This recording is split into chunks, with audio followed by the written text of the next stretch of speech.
Hello everybody, welcome to the Eternal Spoiler Breakdown. My name is Pojo, and today we are going to be talking about a new mechanic, as well as a bunch of new cards that were spoiled. We're going to start things off with Exciting Legendary, because that was spoiled first. I kept a couple held over until we got a good pile of spoilers, so we have a nice long video, and now here we have it. Flame Brewer, the 5/3 Reckless. At the start of your turn, create and draw a random spell, and discard it at the end of turn.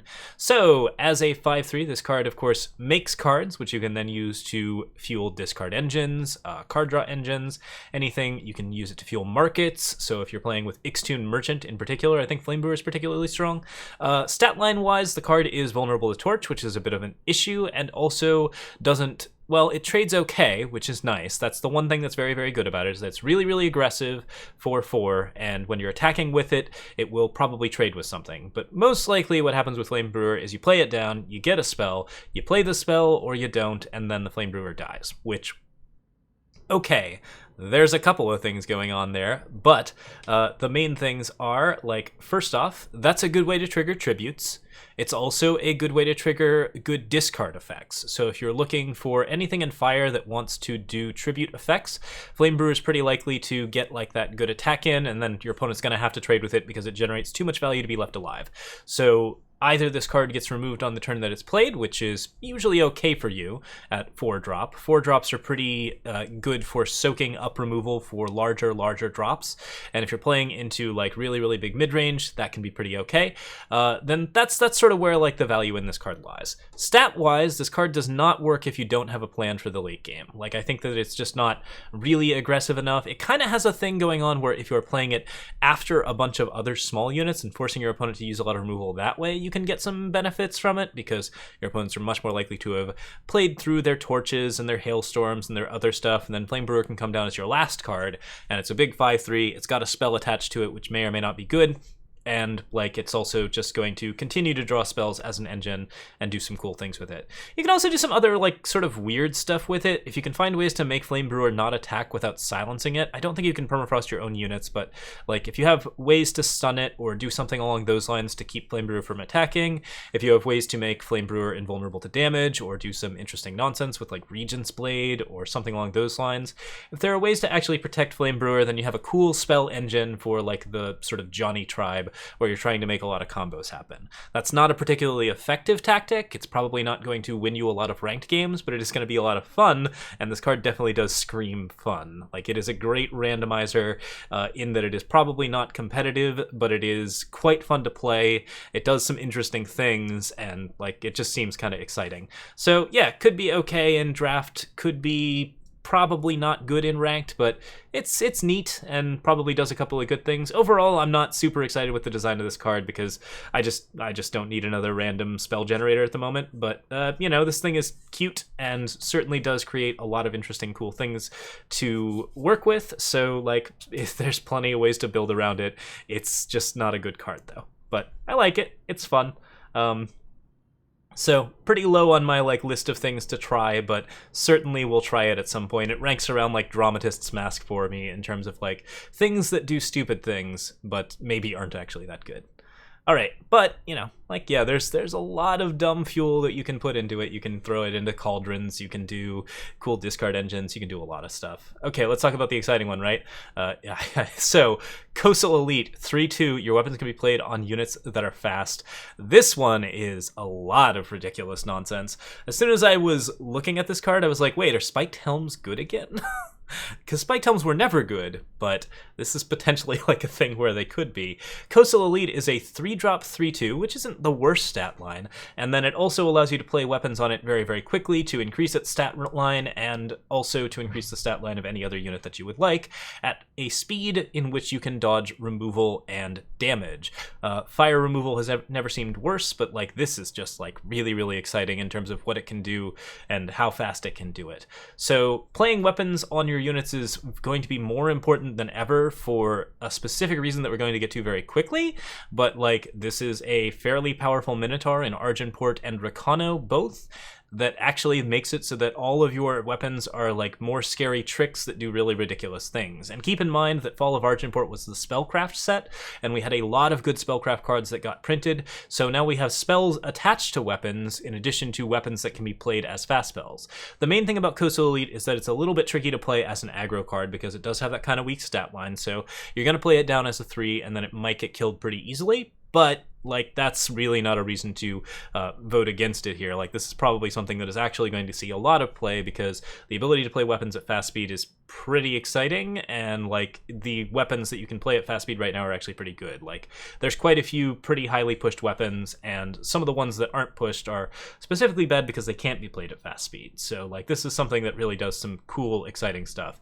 Getting a Sword of Unity on a Coastal Elite with a stand together attached to it, that's pretty ridiculous. Getting like any amount of like Vanquisher's Blade spellcraft, just like playing a Coastal Elite and then like playing a Spiked Helm to dodge like a Lightning Storm or something is pretty exciting ideas. And if you're playing Spiked Helms, you're probably doing that so that you can do some other ridiculous nonsense. So let's talk about that zero cost weapon and this card in the context of our new keyword, which is Renown. So Renown reads, let's pick a good one for that. Nia Arctic Sheriff is probably the most simple one that we can go with. There's a nice red one as well. Renown reads that when you play, the first time that you, that is you, play a weapon or a spell on this unit, it gets its Renown effect. So it's a little ultimate that triggers whenever you put a weapon on your unit or whenever you put a spell on a unit. So similar to other like ultimate based effects, this is something that will refresh every time that the unit is taken out of the battlefield and put back in via teleport, safe return, dark return, any amount of things where it just blinks in and out of existence. Like if you actually get that to happen, then the Renown will refresh, but the other like permanent effects will still stay. So in the case of Ania Arctic Sheriff, this is a pledge card, so it can be played as a green or a blue. It summons and stuns an enemy unit in the same way that an Ice Sprite does, and if you put a weapon on it, it has an Aegis, and it has +2/+2, making it a 6/5.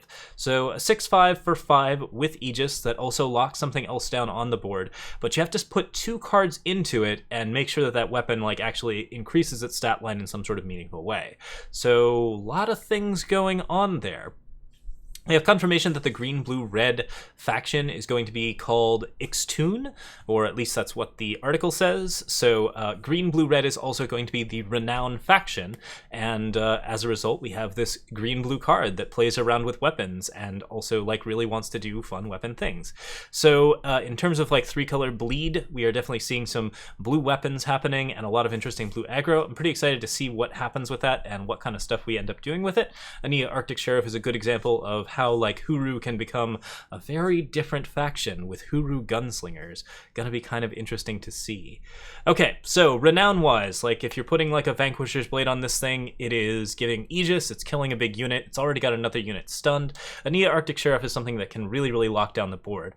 Her stat line overall is pretty weak early on, so the thing you have to be really careful about is whether or not you can actually do the correct Renown, or like if you can get a Renown off very early.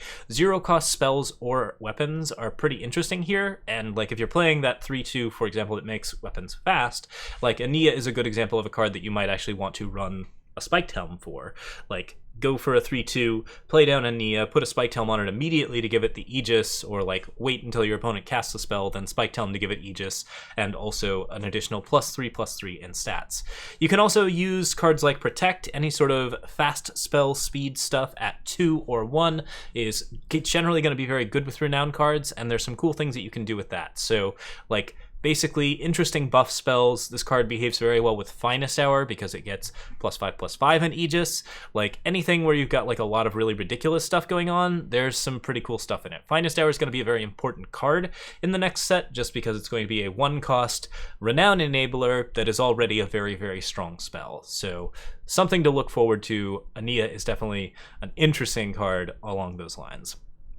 I want to check and make sure that I didn't miss one, because I seem to recall that the Renown card that was spoiled first was like a little bit simpler than that. Yeah, it was Oni Forge Master, and I did miss that one. So let's go ahead and show that one off next.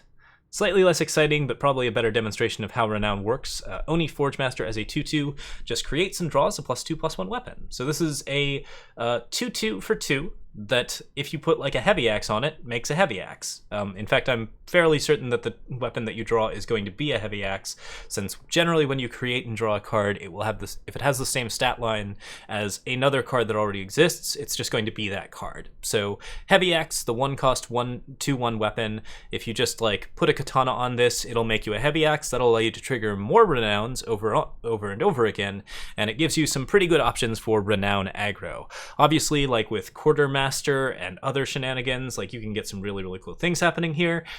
Like you can just do tons of hot nonsense and make some cool things happen. I like just, yeah, again, like I really can see a Spiked Helm aggro deck happening, and that's just a weird place to be in the Eternal meta, but I'm totally down with it. But yeah, it's very much a question of like, how much do you want to invest in the card to get the Renown effect, and how much do you get out of the Renown effect when you invest in it? Oftentimes it's very, very good to just make yourself a big Voltron.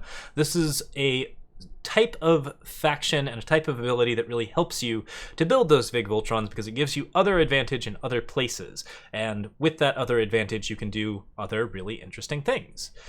So every faction tackles the Renown a little bit differently. Fire, of course, is going to be very aggressive and weapons focused. Justice is probably going to be focused on like buffing the unit a lot. You have some interesting stuff like Notorious Scoundrel, where with Renown you can play a +4/+2 weapon on Notorious Scoundrel, and the enemy player will play a wanted poster on him, which is to say the 2-drop curse that allows it, when it dies, it draws your opponent 2 cards. So there's no way for your opponent to trigger Renown on Notorious Scoundrel, which means that you are going to control when it is that you get a Shugo tactic-like effect on your things. So Notorious Scoundrel is a real dangerous card in a real interesting way. Most of the time, you are probably just going to play it as a 2-drop 2/1 and be very, very concerned about what you want to do with this. If your opponent decides to try to invest some removal in it, then do you buff it and allow the possibility of a follow-up removal card, or do you not buff it and just let it die and make your opponent spend like a removal card on a 2-drop? Like overall, the stat line is low enough that it's not necessarily a threat until you invest in the Renown, but if you do invest in the Renown, it's typically a huge damage swing. Putting a Shugo tactic on this, for example, around turn 5, when you attack in with a bunch of other stuff, that's suddenly your 2/1 is a 10-4, or a 10-5 with Overwhelm. And if your opponent doesn't just have removal on the spot for that, that's a problem for them. So yeah, this is a card with a lot of interesting, controllable aggression to it. I'm very curious to see how this is going to play out. It seems like it's just a little too weak on board to be correctly great for ranked, but I certainly do not know. Like, it definitely does a ridiculous amount. Your opponent drawing a lot of cards is not necessarily a bad thing, as a lot of aggressive Maul decks have proven recently. Perhaps we'll get some Skycrag Maul decks that play Notorious Scoundrels and do utter hot nonsense with Nightfall and card draw and just basically mess around with all of this kind of interesting aggro. I think there's some interesting potential for Notorious Scoundrel. Certainly he's got some very cool potential, and I'm very excited to see him, particularly in the draft environment. Seems like a really exciting card. Okay, and blue stuff tackles things in a slightly different way. For example, we have Glacial Shaper here and the Glacial Monstrosity. So Glacial Shaper is a 2/4 with Renown. Play a Glacial Monstrosity. Let's get the art on those real quick because they're actually pretty cool. Glacial Shaper has really decent art, pretty standard mage art for the most part, but still looks pretty cool. And the Glacial Monstrosity is just ridiculous looking, like does a lot of cool stuff. It's kind of interesting that the cards aren't really related by art. I kind of wish that Glacial Shaper had a little bit more going on than, like, you know, it doesn't seem to be related to this mage here, but, you know, like, art synergy is not necessary, it's just kind of nice. In any case, so we've got our Glacial Monstrosity tearing apart the town, we've got our Glacial Shaper, and the Renown ability is play the Glacial Monstrosity with strength or health equal to the cost of that spell or weapon, and Overwhelm. So, The bigger the weapon, the bigger the monster with Glacial Shaper. As a 3-cost 2/4, this is a fairly survivable little unit that also plays good things whenever you put something on it. I'm not sure what weapon you put on Glacial Shaper to make it most worth it. There are a lot of interesting possibilities, but blue does not have a ridiculous amount of good ones, so you're probably looking into red. You could always go for something stupidly large, such as like Rock Carapace or something very, very dumb along those lines. You could go for something small to mid-range where you're just like playing like a Hammer of Might, getting a random 3/3 and also getting a decent amount of good stuff on the Glacial Shaper. Like, overall, I think we have to see some big weapons to determine whether or not Glacial Shaper is going to be good in this set, because there aren't that many big weapons in the current set that seem super worth it. But, oh, it is the cost of the spell or weapon. I'm crazy. For some reason I was thinking the stats. Yeah, but like you have plenty of cool, interesting spells that you can play. Augmented Form is definitely an obvious option. You have like plenty of, you know, weird, interesting spells that can be played on these units to do very, very strange, ridiculous things. And also this card can be teleported and mirror imaged. If you mirror image a Glacial Shaper, you get a 3/3 Overwhelm and another Glacial Shaper with a fresh Renown, which is pretty exciting. If you play End of Hostilities on it, you get a Glacial Monstrosity and then 2 Glacial Shapers. So like, yeah, cool spell exchanges and interesting stuff that you can do with it is very, very interesting. I'm curious to see what all people will come up with, but just even getting a little guy off of this might actually be a very good deal if you're also saving the unit with a fast spell of some kind, like, you know, a Gruin Form or, you know, some small amount of something or other. So yeah, it's an interesting prospect and perhaps one that could be of some value. This card looks like it's going to be more of a draft staple than a rank staple at the moment, but I am pretty down with it. Chunk Chunk. This card looks very aggressive and a lot of fun in both draft and ranked. So our Yeti Pledge Renown card has Fire Fire Primal Primal for a 4/3. The summon stuns an enemy unit, which is a very useful ability on a 4-drop. Like, this is actually a pretty actively aggressive card. That summon stun ability is a lot more powerful than people will give it credit for, and I think it actually does give you a lot to do in a Skycrag aggro deck. The Renown ability is to play a Snow Fort, which just gives all of your units +1 strength. So if you in some way buff up Chunk Chunk with a weapon or any sort of other thing, everything else is just a lot more resilient to Hailstorm or other ridiculous nonsense. Like, I think that's very much in a place where we can get some cool stuff happening. In draft, this card is just like an amazing Yeti card, does a lot of ridiculous stuff all at once, pretty easy to get the trigger to it, and like overall this just looks very, very cool. I'd have to check the article to be clear on whether or not the spell that you put on the unit can be any sort of like, yeah, I do believe it has to be a single target spell, so you can't do like an Islands Intervention here to get the Renown, but nonetheless, if you are investing like a single target spell of some kind in it, then that seems pretty cool. All right, so next up, we are up to Brewer, Notorious Scoundrel, Anaya Arctic Sheriff. That might actually be all of them. Anaya Arctic Sheriff was the lead-in, so I think that's all of our Renown cards. So yeah, Chunk Chunk looks like a pretty exciting one. Anaya is also doing a lot of stuff. There's a lot of really aggressive stun cards in like mid-rangey setups now, which is really interesting. I'm kind of interested to see how well this functions and like what level of endurance is going to be more important as a result. It seems like running Sandstorm Titan in the early stages of the next set Defiance will probably be a pretty good idea, seeing as there's going to be so much Uru running around with stun, but plenty of interesting options. All right. So yeah, that's it for the cards for today. Thank you guys so much for watching. I hope you enjoyed. And to the YouTube folks, thank you again. We have our Patreon up now, so feel free to go over there if you want to. And thank you again. Like, it was really, really fun doing this. We will see you with more Eternal Brews and highlights very, very soon. Cheers.